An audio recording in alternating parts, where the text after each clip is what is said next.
morning. Good morning. It's my pleasure to introduce both of you. Do you know Gregory already? Greg Williams, wonderful colleague and friend violist, professor at Queens College. I thought you were going to be doing the Gunter. No. Cities. Wonderful CD that came out recently of sonatas.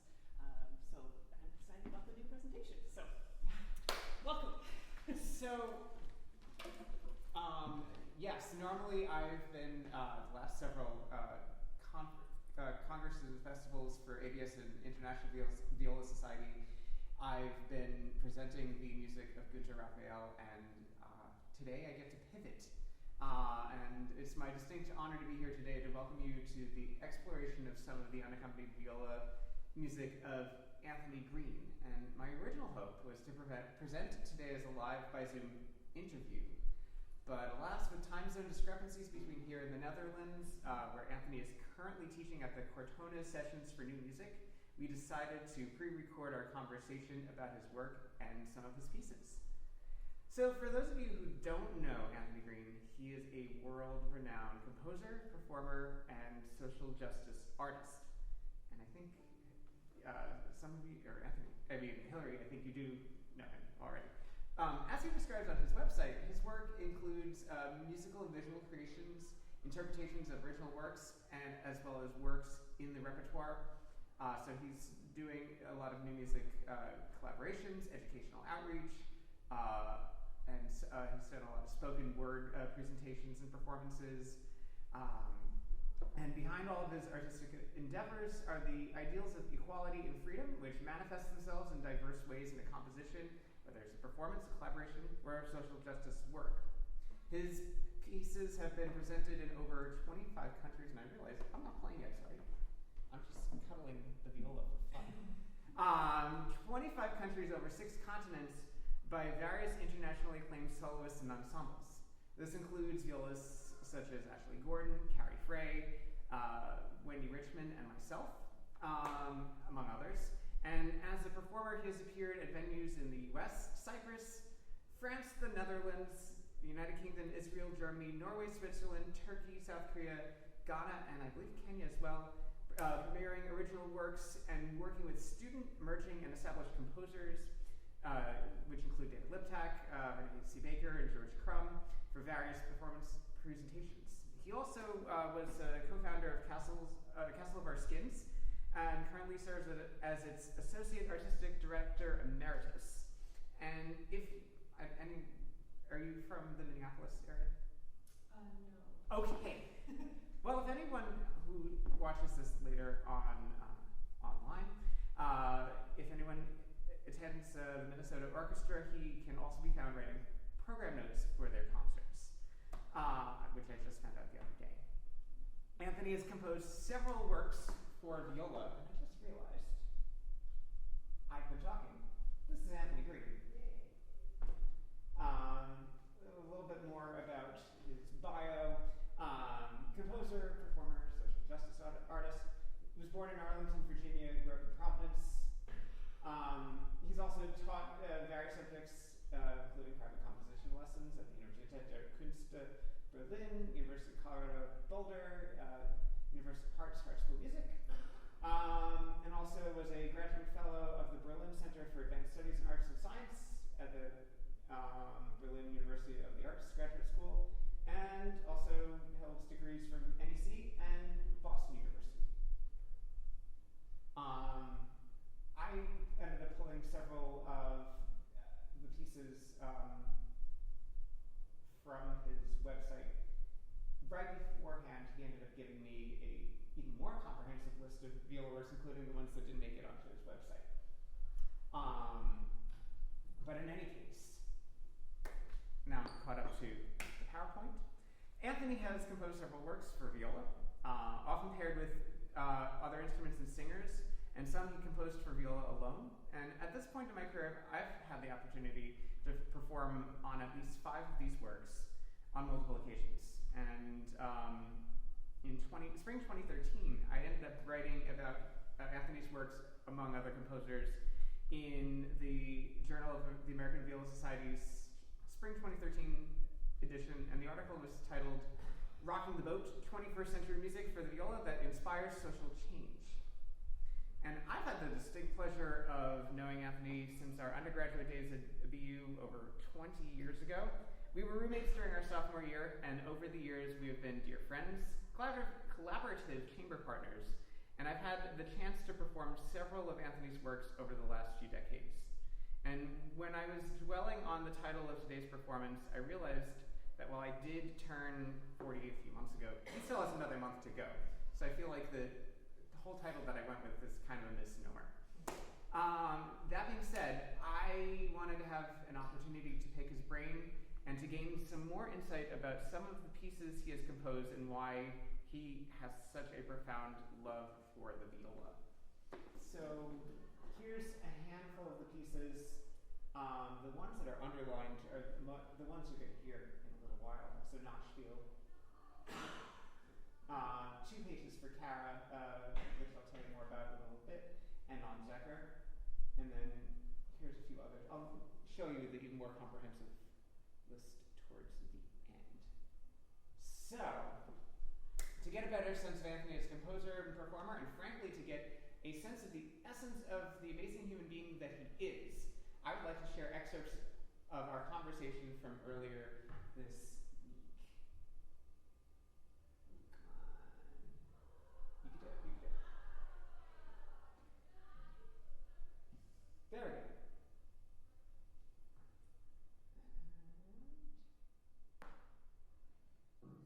How did you get your start as a composer? So when I was really young, I loved to make things and to cook. So I would get myself into origami and make paper birds and decorations and stuff like that. And I got into book binding. So I would make little notebooks for myself and sew them together. And I loved to knit and crochet and do macrame and bake. And I did magic tricks as well, and other types of arts and crafts. I did a little decoupage and a little bit of embroidery, and I made friendship bracelets. I really, really just loved doing things, and I found myself not reading a lot of fiction. So when my friends were reading The Lord of the Rings and The Hobbit and stuff like that, I was making a cake or ordering Pappy Blue or learning sign language. And I always think that this curiosity of making things combined with my love of playing piano and being in music was the equation for me to become a composer. So when you're a music person and you like making stuff and you make music, i.e. you compose or improvise, but for me improvisation is under the umbrella of composing.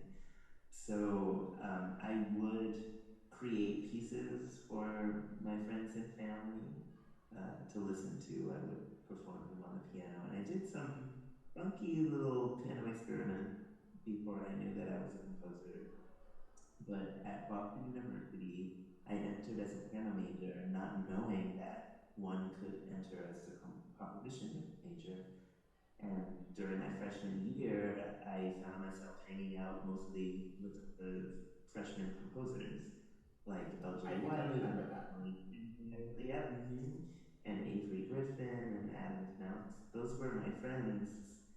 And Naftali was the one who saw that on my free time, practicing Debussy and Bach and Beethoven, I was composing an opera, and I had composed more music than some of the freshman composers there. And he said, you should think about double majoring. So I switched into composition my sophomore year. That's as I remember it. And it's interesting hearing you talk about the creating with your hands, because one of the things that I remember when we were roommates, and since paper as college students was always so expensive, you were always so resourceful in your reusing the backsides of, I guess, the unused or discarded insurance documents that were being used from the place that you were working. And I came across one of your earlier compositions that I had read, I think probably your quartet, and it was on the backside of one of these office documents, and it was like, so, and also the way that you would present most of your finished works was much more in a, at least at that point in time, before all things went digital, was in this more book bound format, which not all composers, a lot of other people would just staple it and call it a day. I can't believe you even remember that. Yeah, I worked at AIG for some time, and I was, for lack of a better term, the paper pusher. I mean, all right, and I'm gonna skip ahead to the next question. And for the record, the documents that he was using for the insurance company didn't have actual information about clients, as far as I remember. And if they did, I wasn't paying attention. So,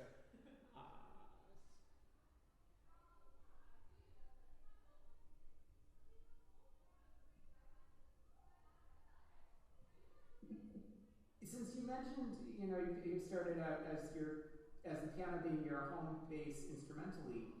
Can you? I'm going out of order now. Tell us more about your connection to the viola, and for you, why the viola? So, when I was growing up, I studied piano with. I ended up studying piano mostly with one of the neighborhood piano teachers named Susan Kelly, and she was my main piano teacher growing up. But my senior year of high school, she told me very frankly, I don't think I can teach you anymore, so you should take piano lessons with my piano teacher, who's a university professor. But she really liked me a lot, so she said, I don't want to not see you every week, so I want to offer to give you viola lessons for a year for free. Wow. Because he plays viola, and I said, well, of course, like you're amazing, and I don't want to not see you every week either. So while I was preparing for my college auditions with her piano teacher, I was also taking viola with my favorite piano teacher. It's so weird to say that. So, I got good enough to play unaccompanied with my high school orchestra, and I played the Bach Funo Ave Maria with a pianist at my church.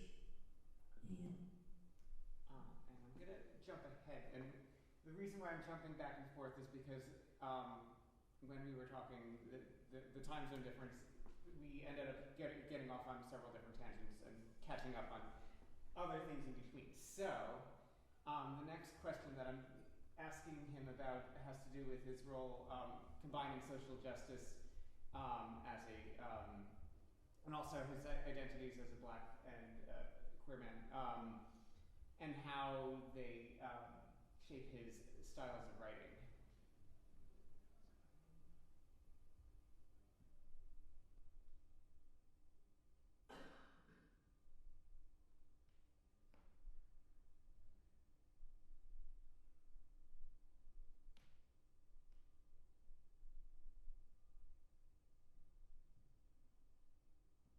In relations to your own identities, both as a Black man and as a gay man, how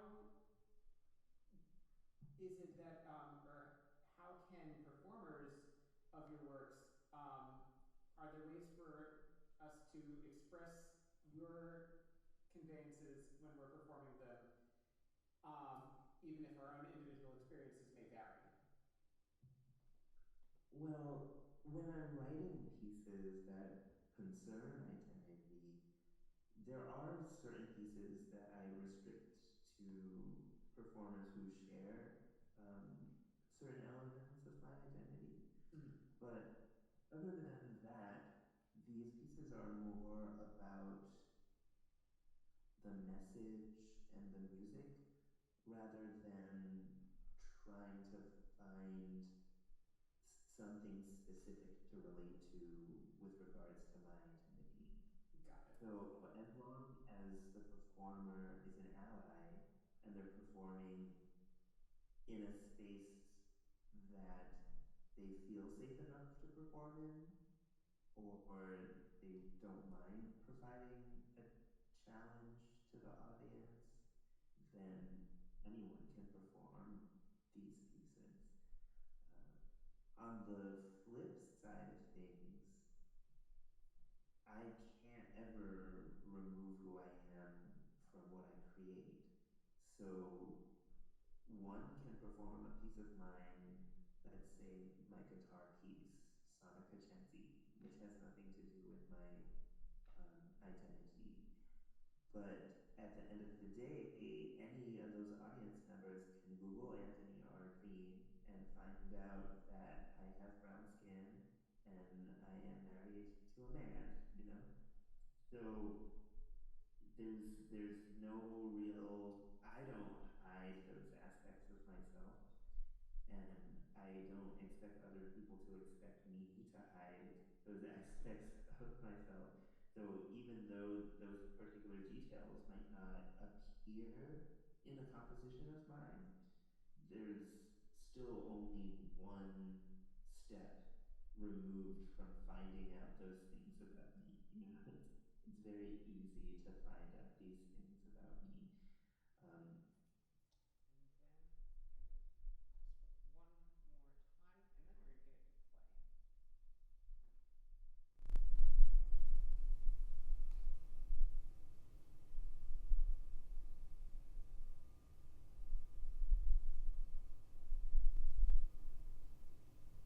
we're going to get into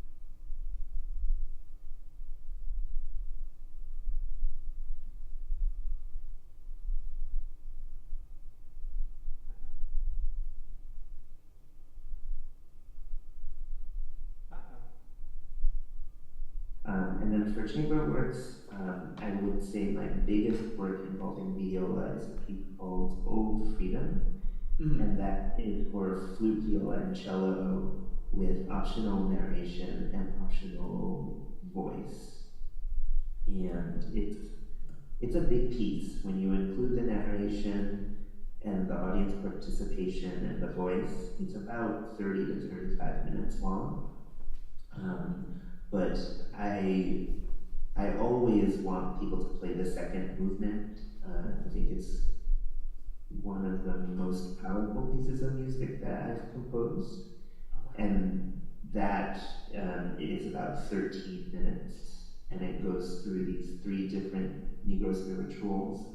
And all of them come to this meeting point at the end and compose this contemporarily impressionistic music that portrays someone running for their freedom.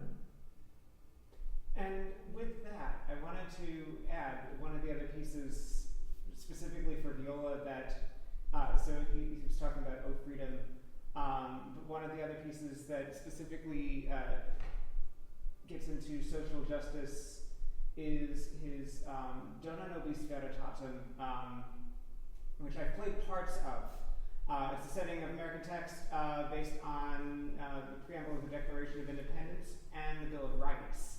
And it's the sort of piece that one can pick and choose which amendments you perform. Some are just soprano and viola alone, some are soprano piano alone, some are all 3. And it's a really powerful work as well. So, talk a little bit about some of the different extended techniques that are involved. Among them, he writes quite a bit for knocking near the F hole, stomping the foot, bow on top of the bridge, pizzicato behind the bridge. All these pretty standard, and also these appear to be executed. There's notations where the voice is either speaking, often using consonants, like shing sounds, and sing almost like the hissing of a teapot, I think is how he initially described it. And at one point I will be speaking in German. What Anthony was talking about in this piece, because it was originally premiered in February of 2006 by Clark Spencer, who was a classmate of ours, and then in January of 2007, I gave the New York premiere. And then the only other thing, so I mentioned the different extended techniques.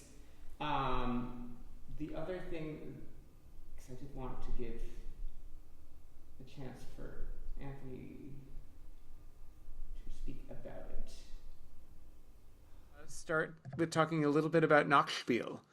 And in your preface to Nachtspiel, you write that it was created to perpetuate solo viola literature, and that you thought about what a performer could do with an instrument, but also simultaneously with the body, the voice, and various combinations. And the piece was premiered by our beloved BU classmate Clark Spencer on February 26, 2006. He's now Dr. Clark Spencer, based in North Carolina. And I gave the New York premiere in January 2007. Can you describe some of the extended techniques that you employed in this piece? Oh, yeah. Well, extended techniques, it's such a strange concept because a lot of what we consider extended techniques existed in pieces by Haydn. It's it's really kind of wonderful and um and odd and curious at the same time. That said, I I was a little cheeky, I guess, in Knoxville because I wanted to just do a lot of stuff. I wanted to write a contemporary music piece, and I felt like in order to do so, I had to do certain things. So there are quite a number of vocalizations in Nachtspiel, which is, I would say, out of the ordinary for most solo viola repertoire. You don't find vocalizations in anything by Hindemith, right? It just doesn't. No, true. And maybe at the time of 2006, 2007, that was still not being done often at all. But I think Yeah, that since that point, that's evolved a little bit more with singing violists. yeah, definitely. Chelsea has a piece, or is it Charino? One of those Italian composers has a piece that Wendy Richmond really likes to perform. That's right. Yeah. And that was written before Nachtspiel, but I didn't know about it when I wrote Nachtspiel, so I didn't approach it in the same way that Chelsea did. I It was just thought, pre-YouTube.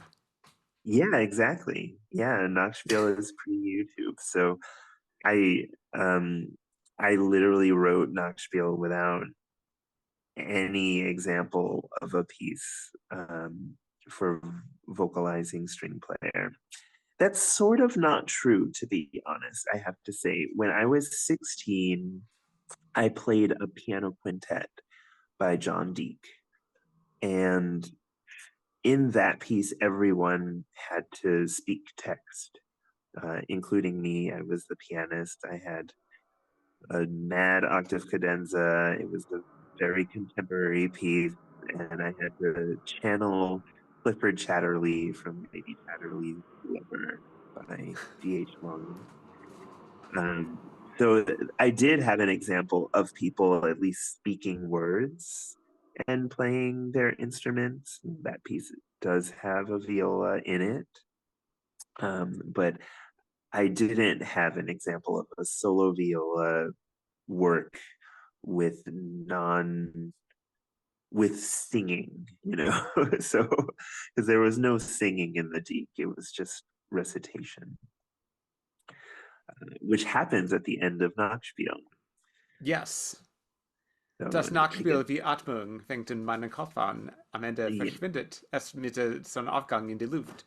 yeah, Which means The night game, just like breathing, begins in my head, and at the end, it disappears with the sunrise the sunset in the air. Yeah. No. Auf, unser, sunrise, sunset, sunrise, sunset. One of those. Yeah. Cool. Anyway, and Nachtspiel also has knocking, quite extensive knocking. It has pizzicato behind the bridge. It has a flurry of arpeggios where you're just arpeggiating the strings but slowly moving the hands down the neck, down the fingerboard. And I don't know, what else does it have? Some Collegno Trotto, which is pretty standard nowadays, and Yeah, exactly. bowing on top of the bridge a little bit. Also knocking on the F holes and the back of the viola. Yeah, yeah. All of these, which I'll demonstrate beforehand. Yeah. So, without further ado, we're going to go to Nachtspiel.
Das Nachtspiel, die Atmung, fängt in meinem Kopf an.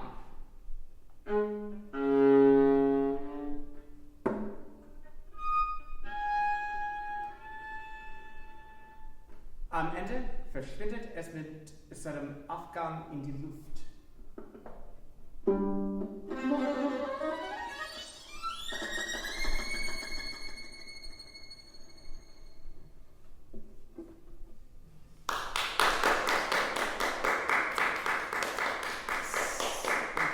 So, the translation, Nachtspiel in German means night games. So, essentially, he's saying the night games are basically in my head and then appear out of nothing and then disappear at the end. They disappear in the air like a sunrise, or with the sunrise.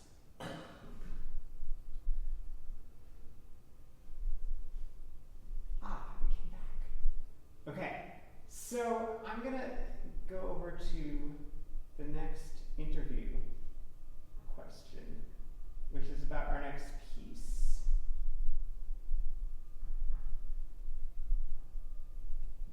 And that piece is 2 pages for Kara. And this piece was written in memory of my younger sister, who passed away in 2010. This was one of the first in memoriam pieces that he's written for people in his life, and he drew on the interactions with her to outline aspects of the piece. One aspect that later on in the interview he describes is the rising fits that you'll hear at the very end.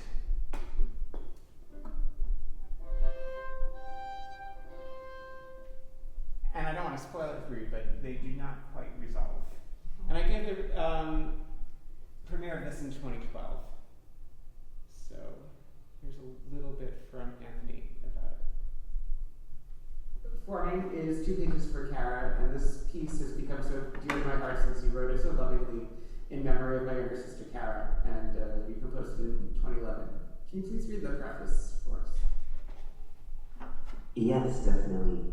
So, in the summer of 2007, on Long Island, sitting next to me, turning my pages for performance of Paulet's Piano Quartet No. 1 in C minor, Opus 15, was a lovely, bright, honest, young lady who had her life in front of her.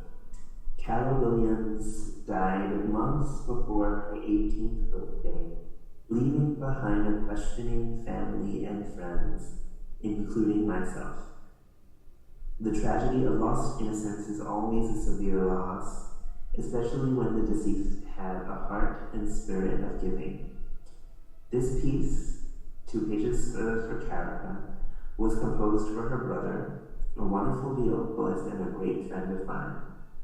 The work is an expression of love and honor for a flaming light that was extinguished too early, written through the voice of the instrument that her big brother plays, and my favorite instrument of the string family.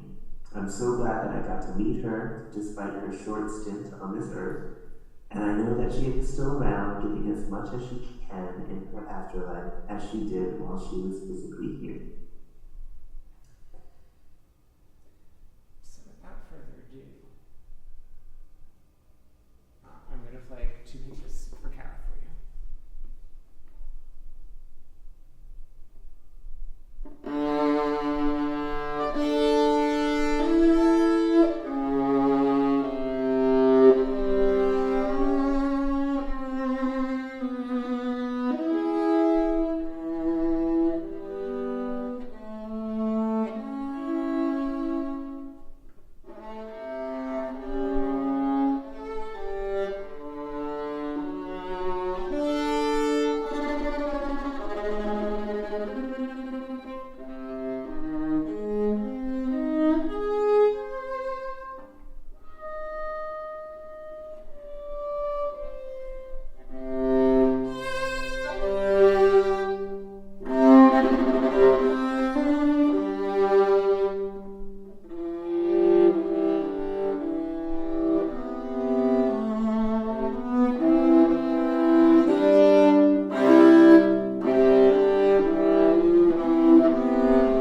you.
Zeker.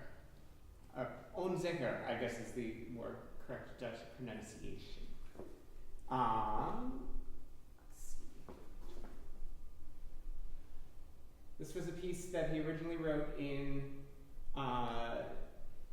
2012 for violin, and I think he revised it in 2018. And one of the cool things about this piece is once word got out that it was also for viola, the violists have been taking off with it, and he, I think, likes it more on viola than on violin. And in fact, Carrie Frey, on her recent album, she's actually here at the festival, on Zeker is on her album, and she does a really fantastic job with it, and I highly recommend taking a listen. So let's see what he had to say.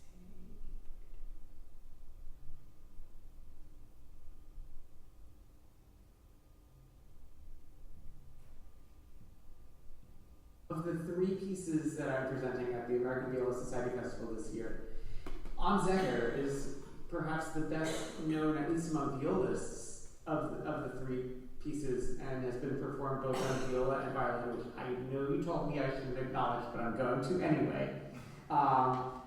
But like many things written for violin or cello, once they get played on viola, they often take on a life of their own. And of course, this has a few recordings of both instruments, on YouTube, and of course, Carrie Frey's recent album, Seagrass. It's featured there as well, which is a really great performance. And I guess my question for you is, can you describe the duality that you have between On Zeker and Zeker? And for those who may not be fluent in Dutch, how or why these terms? Yeah, definitely. So, unsicher means uncertain or insecure, and zeker means certain or secure. And it's always weird translating because languages come with certain mindset and certain defaults.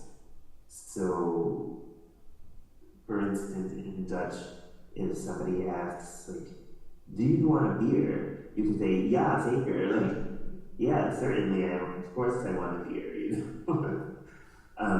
But you wouldn't really say, like, I guess you would say that in English. It's all strange, so I love how language works, though, because Zeker is also affiliated with security, so like insurance is Zekerheid. Well, security in Sicherheit and insurances of verzekering. So you hear that word Zeker in these contexts, and that's where we will switch over to me performing Zeker. So it is two movements. So the first one is very uncertain, and the second movement, which is more in a dance form, is much more certain.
Thank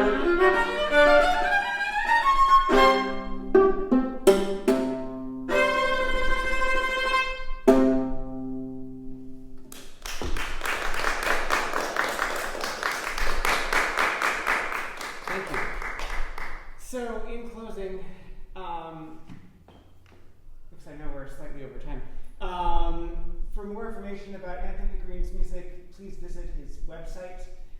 He did just send a more comprehensive document listing, in his own words, all of his pieces that include viola, and this will be on the Huva app soon, if it's not already. I mentioned some of these pieces: Scintillation 2 for viola and cello, tons of fun. Some of these are new to me. String Quartet number 1, I think I workshopped one of the first movements of that at one point. But any questions, comments, concerns? Yeah. So I was curious if you had ever spoken with him about like some of the influences that he took for any of these pieces, especially the ones that you performed. Like, You know, one of the things that he made a point, that's a really good question. One of the things that he made a point about, certainly Nachtspiel, he was, this is the part of the interview that I wish I had found before, and I might just play it just for funsies anyway, where he was talking about how he wrote it pre-YouTube, and so to find other pieces out there that involved singing while playing, there weren't that many out there. However, he did talk about a piano quintet experience where he was playing a piece by John Deek, where the quintet, and I think he played this shortly before, where it was on piano he was having to do some singing while playing. So I think there was a little bit of that influence there. One of the things when talking about Zeker, that was a little bit, I guess, he made the point that when he wrote Nachtspiel in particular, that was an Zeker point in his life as an undergraduate student, and then, these other two works, when life was a little bit more secure for him, he had with a little bit more wisdom behind him. So I think there was a little bit more focus in how he presented and composed these two later works. He's still very active in his composing, so I would imagine his style is going to continue to evolve. I don't know if that answers your question. yeah, absolutely. I just like listening to it. Kind of is definitely like reminiscent of some of the other like more canon viola repertoire for sure. So I'm just kind of curious if there was anything that he had like worked on in his own viola studies or anything that kind of was directly influencing that way. But I know at that point when we were in undergrad, I know he was heavily influenced by Stockhausen, George Crumb, and a lot of composers who were still writing at that in the early 2000s. So I think there may be a little bit of that going on as well. He also mentioned later on in the interview that Nachtspiel was actually meant to be a two-part work initially. He had envisioned a fugue to follow it. However, one of his composition professors talked him out of it. So, anyway. I was also wondering, a couple of terms on the slide for Nachtspiel that I wasn't familiar with. You mentioned green gliss.